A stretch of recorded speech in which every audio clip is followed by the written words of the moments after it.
आपल्याकडे ना कुठलाही सण असला की त्यामध्ये पुरणपोळी आणि कटाची आमटी आवर्जून केली जाते। आणि ही कटाची आमटी ही कांदा लसणाचं वाटण टाकूनच केली जाते। पण जर आपल्याला नैवेद्य दाखवायचा असेल तर आपल्याला कांदा लसण विरहित आमटी बनवावी लागते। तर कांदा लसण विरहित अतिशय चविष्ट अशी कटाची आमटी कशी बनवायची, चला तर मग आज आपण तेच पाहूया। तर नमस्कार मंडळी, मी स्वाती माझ्या यूट्यूब चॅनलमध्ये तुम्हा सर्वांचं अगदी मनापासून स्वागत करते। तर आज आपण इथे एक सिक्रेट मसाला वापरून एकदम चविष्ट अशी कटाची आमटी कशी बनवायची ते पाहूया। चला तर मग रेसिपीला सुरुवात करूया। चला तर मग सर्वप्रथम आपण तो सिक्रेट असा मसालाच बनवून घेऊ। त्याकरिता एका कढईमध्ये आपल्याला सर्वप्रथम अर्धा चमचा शहाजिरे, 1 इंचभर दालचिनीचा तुकडा, 1 लवंग आणि 1 काळी मिरी आपल्याला घ्यायची आहे। मसाले मंद आचेवर सुगंध येईपर्यंत परतवून घेऊया। 1 मिनिटामध्ये मसाले भाजून होतात। आता आपण याला काढून घेऊया। मसाले काढून घ्यायचे आणि याच कढईमध्ये आता आपण खोबरं भाजणार आहोत। तर आता इथे मी एक अर्धी वाटी सुकं खोबरं किसून यामध्ये घालत आहे। तुम्ही यामध्ये ओलं खोबरं देखील वापरू शकता। सुकं खोबरं अर्धं आणि ओलं खोबरं अर्धं असं देखील तुम्ही प्रमाण घेऊ शकता। हे सुकं खोबरं आपल्याला लो फ्लेमवर कलर चेंज होईपर्यंत खमंग असं भाजून घ्यायचं आहे। एक 2 ते 3 मिनिटांमध्येच हे सुकं खोबरं छान तांबूस रंगावर परतून झालेलं आहे। आता आपण याला काढून घेऊ। आता सर्वप्रथम आपण जे सुखे मसाले म्हणजेच खडे मसाले भाजून घेतलेले होते ते एका खलबत्त्यामध्ये घ्यायचे आणि मस्तपैकी बारीक वाटण करून घ्यायचं। छान अशी पावडर याची मी तयार करून घेतलेली आहे। तुम्ही बघू शकता, हाच आपला सिक्रेट मसाला आहे। आता कटाच्या आमटीचाही मसाला आपण बनवून घेऊ। त्याकरिता एका मिक्सरच्या जारमध्ये आपण भाजून घेतलेलं खोबरं घ्यायचं आहे।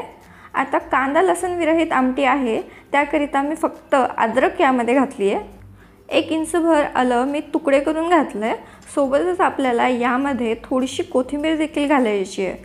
कोथिंबीरने चव छान येते कढीला। थोडंसं पाणी घालूया आणि मिक्सरला बारीक असं वाटण तयार करून घेऊया।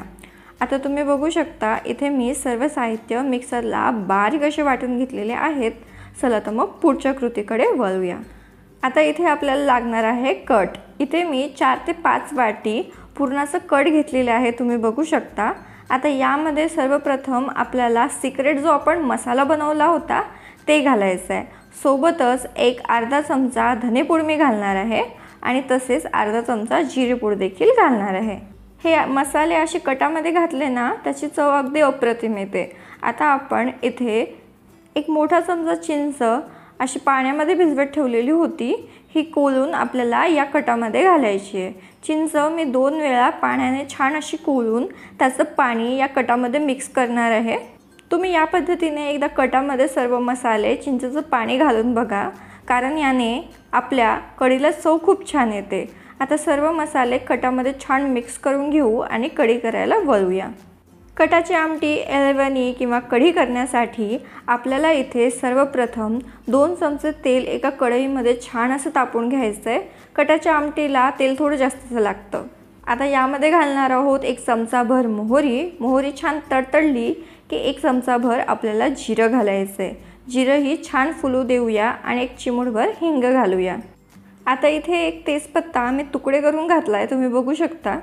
सोबतच एक 7 ते 8 कढीपत्ते मी असे कट करून घातलेले आहेत।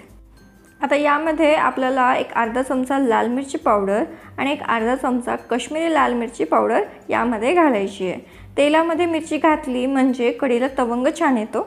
मसाले तेलामध्ये एकदम हलकेसे परतून घ्यायचे आणि आपण तयार केलेलं वाटण आपल्याला यामध्ये घालायचं आहे। आता हे वाटण आपल्याला मंद आचेवरती तेल सुटेपर्यंत छान असं परतून घ्यायचं आहे। काही वेळातच हे वाटण छान असं भाजलं जातं, त्यामधून तेल सुटायला लागतं। आता या स्टेजवरती 1 पाव चमचा हळद, 1 पाव चमचा गरम मसाला आणि चवीनुसार मीठ आपल्याला यामध्ये घालायचं आहे।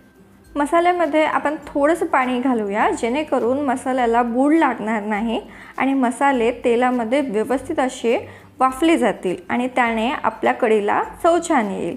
मंद आचेवर हे मसाले मी 4 ते 5 मिनिटे खमंग असे भाजून घेतलेले आहेत, तुम्ही बघू शकता। आता या स्टेजवरती आपण जी तयार केलेली आमटीचं मिश्रण किंवा कट यामध्ये घालायचं आहे। हे कट संपूर्ण आपण यामध्ये घालून घेऊया आणि छान असं एकजीव करून घेऊ, जेणेकरून मसाला कढीमध्ये छान असा मिक्स होईल। कढीला अगदी सुंदर अशी चव आणायची आहे। चला तर मग इथे आपण एक छोटंसं काम करू। तर मी इथे घालत आहे 1 चमचाभर पुरण। हे पुरण गूळ टाकून व्यवस्थित असं शिजलेलं आहे। हे पुरण आपल्याला यामध्ये घालायचं आहे।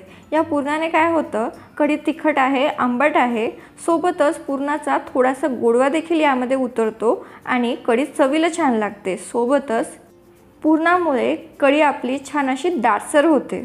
1 चमचाभर पुरण पुरेसं होतं। आता हे पुरण कढीमध्ये छान असं एकजीव करायचं आणि कढीला एक उकळी काढून घ्यायची। कढीला छान अशी उकळी आली की गॅस मंद करायचा आणि 5 ते 6 मिनिटे कढी दणकून उकळून घ्यायची, जेणेकरून आपण यामध्ये जे मसाले घातलेले आहेत त्याचा फ्लेवर रिलीज होतो आणि कढी चवीला अगदी अप्रतिम लागते। आता ही कढी छान अशी दणकून उकळून झालेली आहे। मस्त असा सुवास येतो यामधून। आता तुम्ही बघू शकता या कढीला तवंग देखील किती सुंदर आलेला आहे। ही कढी चवीला अगदी अप्रतिम लागते। कांदा लसूण विरहित अशी कढी असली तरी ती खूपच भन्नाट लागते। तर एक वेळ माझ्या पद्धतीने तुम्ही कटाची आमटी एकदा नक्कीच करून बघा, तुम्हाला नक्कीच आवडेल। तर आजची ही रेसिपी आवडली असेल तर व्हिडिओला लाईक करा, तुमच्या फ्रेंड्स आणि फॅमिलीसोबत जरूर शेअर करा।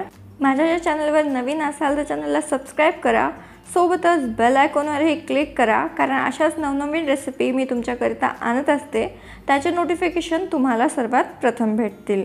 चला तर मग मंडळी, लवकरच भेटूया अशाच एका नवीन रेसिपीसोबत। तोपर्यंतसाठी धन्यवाद।